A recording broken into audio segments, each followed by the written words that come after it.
오늘 우리 사랑하는 우리 또 사역반 우리 훈련생, 이제는 훈련생이 아니라 이제 오늘 수료생이 되는데요. 오늘 수료 예배로 드리게 돼서 하나님께 너무 감사드립니다.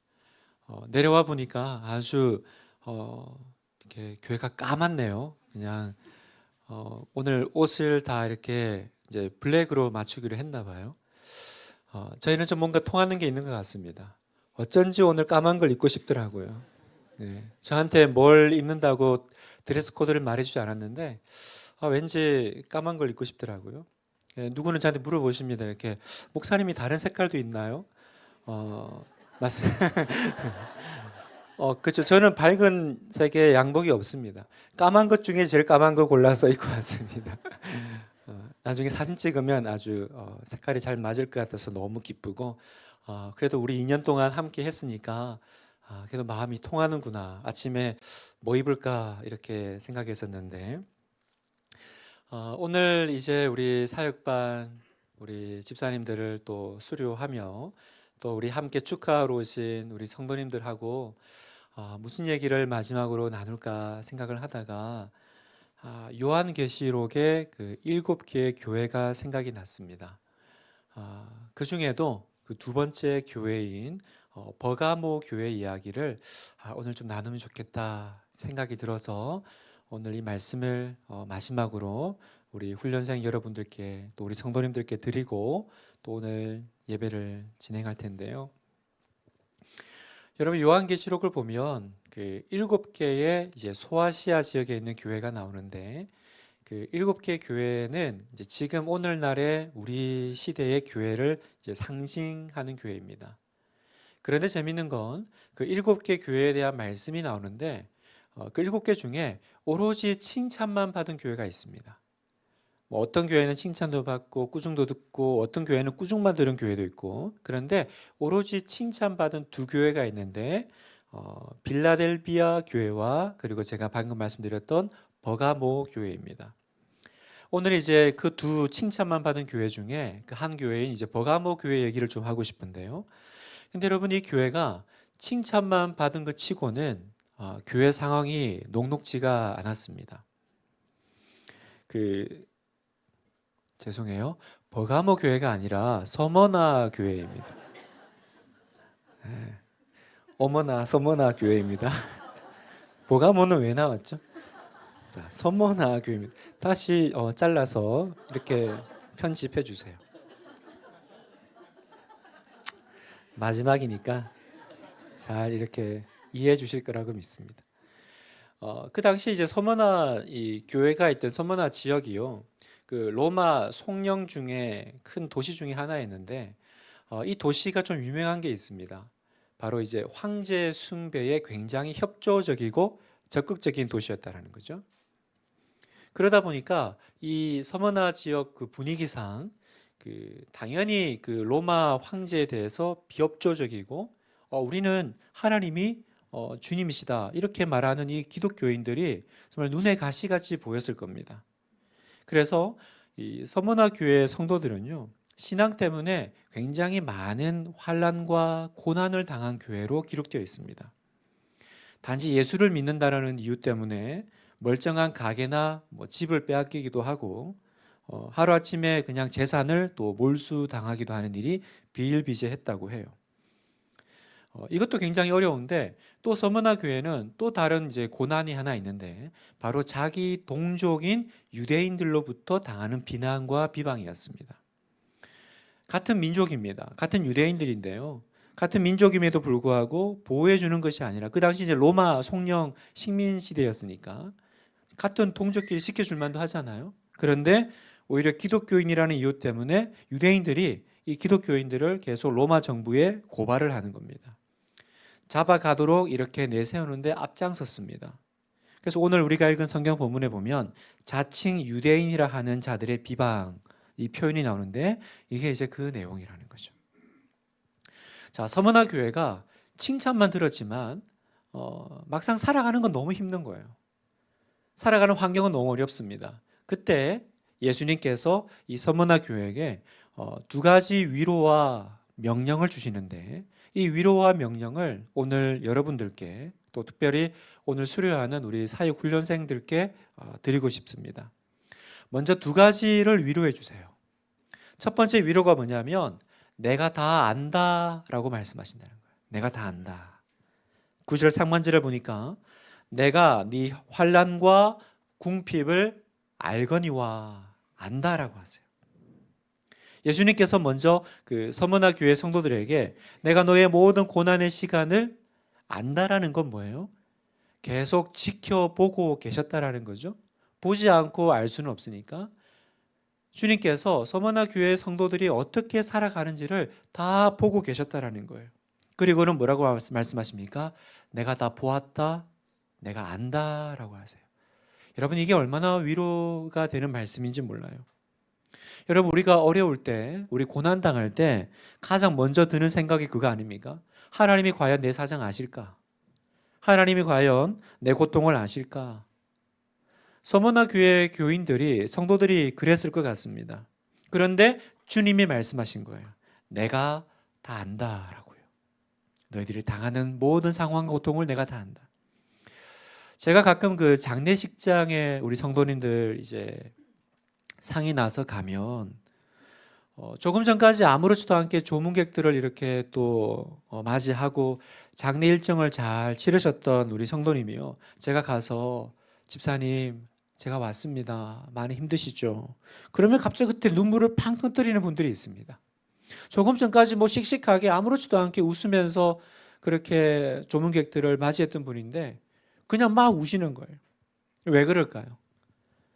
누가 내 마음 알아주면, 그죠? 누가 내 마음을 이렇게 만져주면 그것만큼 이렇게 힘이 되는 게 없기 때문입니다. 위로가 되는 일이 없기 때문입니다. 저도 제 아버지 장례식 때 그랬던 것 같아요. 뭐 제가 그렇게 막 너무 갑작스러웠지만 저 그렇게 눈물 나지 않았던 것 같아요. 그냥 또 천국 가셨다라고 믿었고 또 그렇게 교회도 알리지도 않고 그냥 지나가는 장례였습니다. 장례도 사실 하루 만에 다 끝냈죠. 그런데 저 밀양에서 장례를 치르는데 그날 밤에 이제 성도들이 오기 시작하는 거예요. 아무렇지도 않았어요. 그냥 오셨어요. 그런데 그 한마디 한마디가 갑자기 이렇게 눈물이 막 나더라고요. 왜 내가 왜 울지? 그 목사님이 이렇게 김 목사 힘들지. 힘들은지 안 힘들은지 잘 몰랐어요. 그런데 힘들지 그 말에 눈물이 났습니다. 그러면서 마음이 풀리는 것을 경험했습니다. 무슨 말씀을 드리고 싶냐면 여러분, 슬픔의 눈물은 언제 끝날까요? 슬픔의 눈물은요, 주님이 내 상황을 아신다라는 것을 믿을 때, 그게 믿어질 때 눈물이 그칩니다. 모든 사람이 다 알아주는데 주님이 모르신다. 이건 참 어려운 일입니다. 그런데 세상 누가 아무도 몰라줘도요, 우리 주님이 알아주시면 그걸로 된 거죠. 특별히 오늘 우리 수료생 우리 여러분, 집사님 여러분, 2년 동안 얼마나 많이 고생하셨습니까? 각자의 삶의 자리에서 말이 2년이지. 여러분, 세상에 어떤 프로그램을 2년 동안, 그리고 매주 한 번 만나면 3시간, 4시간씩 그렇게 훈련을 합니까? 얼마나 많이 어려우셨을까? 얼마나 많이 또 제가 모르는 땀과 눈물이 있었을까 생각이 됩니다. 주님이 다 아세요. 주님이 여러분의 그 모든 주님을 향한 열심, 또 주님을 사랑해서 훈련의 자리를 기꺼이 헌신하셨던 그 모든 걸 주님이 다 아십니다. 주님이 첫 번째 주님의 교회에게 또 우리 여러분들에게 말씀하십니다. 내가 다 보았다. 내가 다 안다. 그 다음에 두 번째 위로가 뭐냐면 내가 인정한다라는 거예요. 내가 너를 인정해. 9절 이제 하반절을 보면 같이 한번 읽어볼까요? 시작. 내가 내 환난과 궁핍을 알거니와 실상은 내가 부요한 자니라. 자칭 유대인이라 하는 자들의 비방도 알거니와 실상은 유대인이 아니요 사탄의 회당이라. 여러분, 굉장히 놀라운 이야기죠. 세상 눈에는 제일 비참한 사람들이잖아요. 고생 바가지로 합니다. 자기 동족들에게도 미움받고 모든 것을 이렇게 잃어버리는 그런 처지에 있습니다. 그런데 세상 사람들 눈에는 너무 비참한데 뭐라 그러세요? 실상은 네가 부요한 자니라. 실상은 그렇지 않다라는 거예요. 여러분 여기서 중요한 단어가 바로 이 실상이라는 단어입니다. 서머나 교회는 작고 가난한 교회였습니다. 도시는 부유했어요. 도시는 크고 아주 이렇게 호화로운 도시였습니다. 그러나 교인들은 그 좋은 도시에서, 그 부유한 도시에서 단지 예수 믿는다라는 이유 때문에, 그리스도인이라는 이유 때문에 고난 가운데 가난하게 살았습니다. 억울하게 살았습니다. 그런데 주님이 뭐라고 말씀하세요? 밖으로 어떻게 보이느냐가 중요한 것이 아니라 실상이 중요하다라는 거예요. 겉으로는 환난과 궁핍의 자리에 있지만 실상, 사실은 뭐예요? 너야말로 부유한 자다. 너는 내 눈에 가장 귀하고 복되다라고 말씀하세요. 복되도다. 여러분, 우리 훈련받는 여러분 복되십니다. 우리 오늘 저녁에 함께 이 자리에 또 예배하러 나오신 성도님 여러분, 여러분 복되십니다. 여러분 아멘이세요? 네, 주님이 그렇게 말씀하세요. 너는 내 눈에 복되다. 여러분 얼마나 좋아요. 얼마나 좋아요. 비록 세상 눈에는 조금 내가 참 처량하고 어려운 자리에 있지만 하나님이 나를 볼 때마다 어쩜 너는 이렇게 복되니.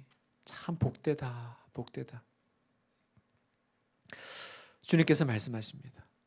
여러분 이게 굉장히 귀한 말씀이고 평가입니다. 왜냐하면 이 똑같은 요한계시록에는요 정반대 평가 들은 교회도 있거든요. 바로 라오디게아 교회입니다. 그 뒤에 이제 나오는데 3장 17절에 보면 보세요. 굉장히 비슷한데 정반대 평가를 받습니다. 네가 말하기를 나는 부자라 부요하여 부족한 것이 없다 하나 내 곤고한 것과 가련한 것과 가난한 것과 눈먼 것과 벌거벗은 것을 알지 못하는도다. 이 교회는 오히려 반대였던 거죠. 겉으로는 굉장히 부유하고 좋아 보였어요. 그런데 뭐라고 그러세요? 실상은 사실은 하나님 눈에 너는 너무 헐벗은 교회라는 거예요. 너는 너무 영적으로 가난한 교회라는 거예요. 여러분 분당 하나 교회는 어떤 교회입니까? 주님 앞에 참 복되다. 그런 교회입니까? 아니면 너는 되게 부유하다고 말하지만 사실은 정말 헐벗은 교회야. 그렇게 말씀 듣고 있습니까? 성도 여러분, 실상을 붙잡아야 돼요. 실상은 뭐예요? 누가 우리를 인정해 주시느냐 아니에요? 여러분 이게 우리의 가치 아닙니까? 세상 누가 뭐라 그래도 그게 뭐가 그렇게 중요하겠어요? 내 주님께서 예수님께서 실상은 네가 부유한 자다. 네가 복되다. 그렇게 인정해 주시는 거 그게 중요한 거지. 다른 사람들이 나에게 말하는 거 그 사람들이 말하는 건 자유지만 당신이 중요하게 여기는 가치, 당신이 중요하게 여기는 세계, 그 세계는 나에게 더 이상 아무런 의미가 없습니다. 나는 그것을 더 이상 중요하게 여기지 않습니다. 우리는 이렇게 말하는 거예요. 사랑하는 우리 성도 여러분, 하나님이 인정해 주시는 삶이 복된 삶인 줄 믿으십시오. 하나님 앞에서 영원히 내 인생 마지막까지 하나님이 인정해 주시는 삶이 되시기를 축복합니다. 자, 그런가 하면 두 가지 위로 뒤에 또 이제 두 가지 명령을 주세요. 자, 그러면 어떤 명령을 주실까? 처음에 이제 위로하신 다음에 첫 번째 명령, 고난을 두려워하지 말라라고 명령하세요. 고난을 두려워하지 마. 여러분 당시 서머나 교회 그 성도들의 상황을 생각해 보십시오. 상상해 보세요. 이제 어렵게 이 서머나 지역의 교회 성도들이 막 핍박 가운데 믿음 생활하고 예배를 드리고 있습니다. 그런데 어느 날 편지가 도착했어요. 요한계시록에 편지가 온 거죠. 사도 요한이 쓰신 편지가 왔다는 겁니다. 무슨 말씀을 하실까? 자, 이제 모이세요. 마치 우리가 주일날 그 성경 읽는 것처럼 낭독자가 앞에 나가서 이제 사도 요한의 편지를 읽습니다. 그리고 그 편지를 읽는 소리가 온 교회에 울려 퍼집니다. 7 교회에 주시는 우리 주님의 메시지였어요. 순서가 가는데 드디어 서머나 교회, 우리 교회 얘기가 나온 거예요. 8절입니다. 서머나 교회의 사자에게 편지하라. 처음이요 마지막이요 죽었다가 살아내신 이가 이러시되. 성도들이 생각했을 거예요. 와, 이제 드디어 우리 교회 이야기네. 주님이 우리 교회에 주시는 편지야. 주님이 뭐라고 말씀하실까? 9절. 내가 네 환난과 궁핍을 알거니와 실상은 네가 부요한 자니라. 자칭 유대인이라 하는 자들의 비방도 알거니와 실상은 유대인이 아니요 사탄의 회당이라. 아, 그럼 그렇지. 우리 주님이 다 알고 계시는구나. 우리 주님이 다 보셨구나. 주님이 우리의 환난과 우리의 궁핍을 알고 계신데, 이 편지를 들으면서 우리 성도들이 얼마나 기뻤을까요? 와, 주님이 알고 계신데, 주님이 보고 계신데, 다들 감격스러워했을 겁니다. 자, 그리고 그 다음 말이 궁금하잖아요. 야, 그 다음 뭐라고 하실까? 주님께서 내가 다 보았다. 내가 알고 있다. 그러면 그 다음에 기대되는 말이 있잖아요. 너희들 그동안 수고했으니까 이제 쉬어라. 내가 복 주마. 이제 너희들 앞으로는 좋은 일들이 있을 것이다. 이런 이야기 나올 줄 알았거든요. 근데 10절을 보세요. 너는 장차 받을 고난을 두려워하지 말라. 볼지어다 마귀가 장차 너희 가운데서 몇 사람을 옥에 던져 시험을 받게 하리니 너희가 10일 동안 환난을 당하리라. 아니, 이게 무슨 말입니까? 앞에 지금 실컷 내가 너희들의 고난과 어려움을 안다 그래 놓고는 또 뭐라 그러세요? 계속 환난이 있을 거야 라고 말씀하고 계신다는 거예요. 아마 다 들으면서 자기 귀를 의심했을 거예요. 지금 이게 사실인가? 그들 중에 몇몇은 옥에 던진대요. 여러분, 왜 이런 일이 일어날까요? 왜 서머나 교회가 이런 이야기를 들어야 될까요? 그 이유가 바로 방금 읽었던 이 말씀 가운데 있습니다. 마귀가 장차 너희 가운데서 몇 사람을 옥에 던질 것이다. 왜 고난 가운데 있는데 계속 고난이 있을 거라고 말씀하세요? 사탄이 있는 거예요. 아직도 마귀 역사가 있는 거예요. 이 마귀가 지금 예수님 잘 믿는 사람들, 예수님께 인정받고 예수님께 칭찬받는 사람이 있어요. 여러분, 그러면 그 마귀가 그걸 보고 있겠습니까? 그렇게 편안하게 신앙생활하고 하나님께, 예수님께 인정받으면서 끝까지 가도록 내버려 둘 리가 없잖아요. 그러니까 마귀가 공격하는 거예요. 그래서 예수님께서 설명하세요. 지금 너희가 힘들었고 또 앞으로도 힘들 일이 있을 건데 그건 단순히 사람이나 환경이 아니야. 바로 사탄의 공격이야 라고 말씀하세요. 그 이야기가 실상은 유대인이 아니요 사탄의 회당이라 라는 말입니다. 자, 그러면 이제 우리의 질문은 또 하나가 생깁니다. 의문점은 뭐냐면, 아니, 마귀는 자기 눈에 못마땅하니까 우리를 공격할 수 있죠. 우리가 하나님 앞에 인정받고 우리가 믿음으로 승리하는 거 막 꼴보기 싫어. 그러니까 막 흔들려고 또 옥에 가두고 할 수 있잖아요. 그러면 하나님은 뭐 하고 계시냐고요. 하나님은 너네 환난이 있을 거야 알려주는 분입니까? 도와주셔야죠. 왜 알려만 주세요? 또 하나님은 전능하신 분이잖아요. 막아주셔야 되는 거 아니에요? 왜 환난이 온다라는 걸 뻔히 아시면서 그냥 있을 거야 라고만 말씀하실까요? 저의 질문은 이거였어요. 왜 주님은 말만 하고 고난을 막아주시지 않지? 왜 고난을 허락하셨을까? 여러분 어떻게 생각하세요? 마르바던이라는 신학자가 있는데 이분이 쓴 책 중에 약할 때 기뻐하라라는 책이 있습니다. 이 책에 보면 이 마르바던이라는 이 저자가 신학자가요. 한 번은 유대인 철학자가 창세기 22장을 강의하는 것을 이렇게 들은 경험을 기록한 내용이 나와요. 창세기 22장에는 어떤 내용이 나오냐면 아브라함이 이삭을 바치는 장면이 창세기 22장입니다. 자, 그 아브라함과 하나님의 대화 내용이에요. 한번 들어보세요. 아브라함이 하나님께 물었다. 제가 왜 이런 일을 겪어야 했나요? 제 충성심을 알아보기 위해 이 시험을 필요로 하셨나요? 하나님이 대답하셨다. 아니다. 나는 너를 시험할 필요가 없었다. 그러자 아브라함이 말했다. 그렇다면 제 자식 이삭이잖아요. 이삭의 충성심을 검증하기 위해 이 시험이 필요하셨나요? 다시 하나님이 대답하셨다. 아니다. 아브라함이 물었다. 그럼 무엇 때문에 제가 이 일을 겪어야 했나요? 하나님이 대답하셨다. 열방에 증거하기 위해서다. 왜 이 모든 일을 내가 다 경험해야 됩니까? 왜 하나님은 나에게 내 사랑하는 자식 독자 이삭을 바치라고 하는 이 환난을, 이 어려움을 저에게 요구하십니까? 이유는 뭐라고요? 내가 이 일을 통해서 열방에 하나님의 살아계심을 증거하기를 원하신다라는 거예요. 바로 나의 이 고통과 나의 이 믿음의 삶을 통해서요. 그래서 여러분, 이 성경을 읽을 때 잘 구분해야 돼요. 뭘 구분해야 되냐면 강조점은 장차 우리에게 닥칠 고난이 아니에요. 우리에게 앞으로 고난이 올 거야가 강조점이 아니라 강조점은 뭐냐면 두려워하지 말라요. 두려워하지 말라.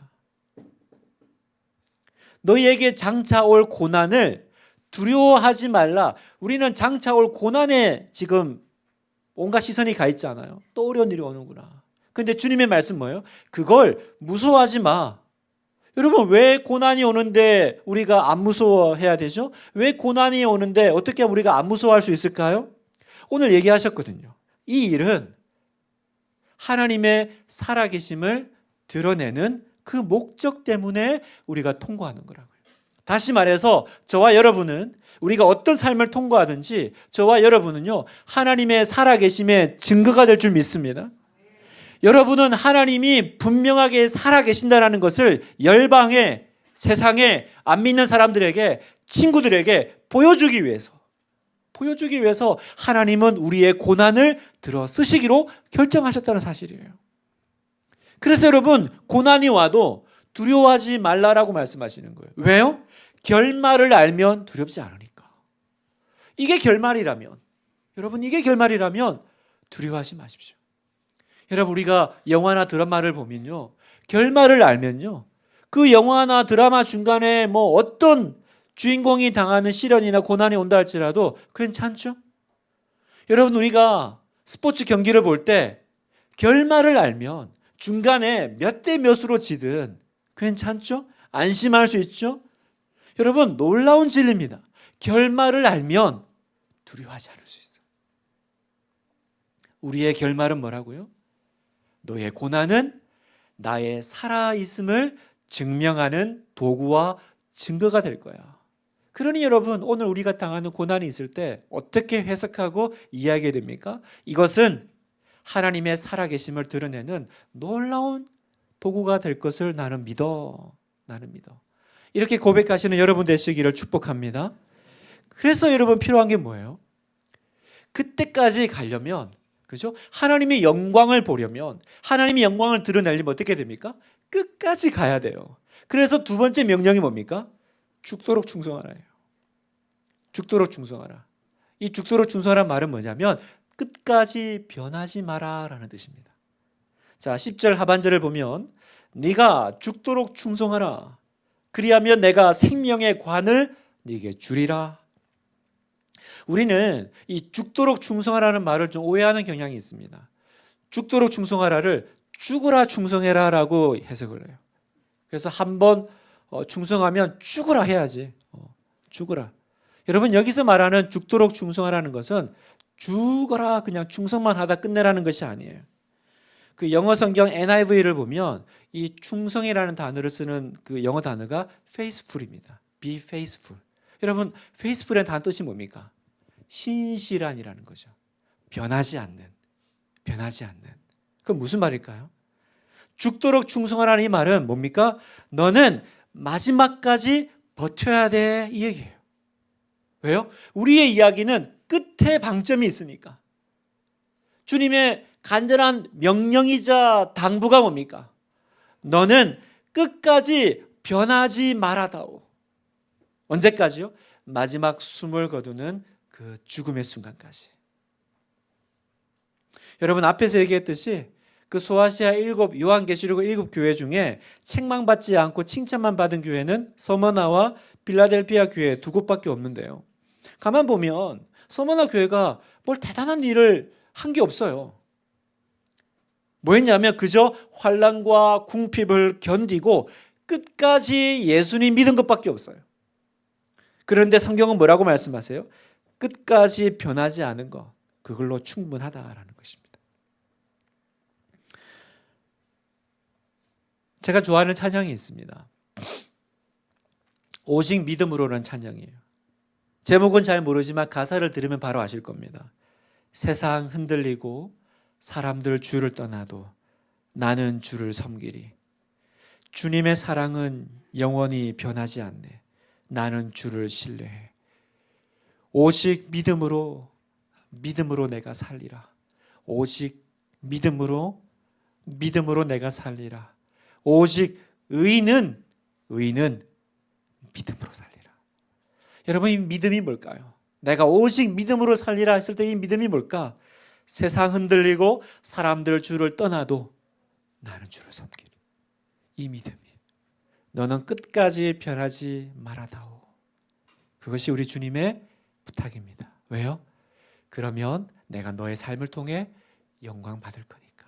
너의 삶은 내가 하나님이 살아계심을 드러내는 도구가 될 거야. 그러니 끝까지 견뎌야 돼.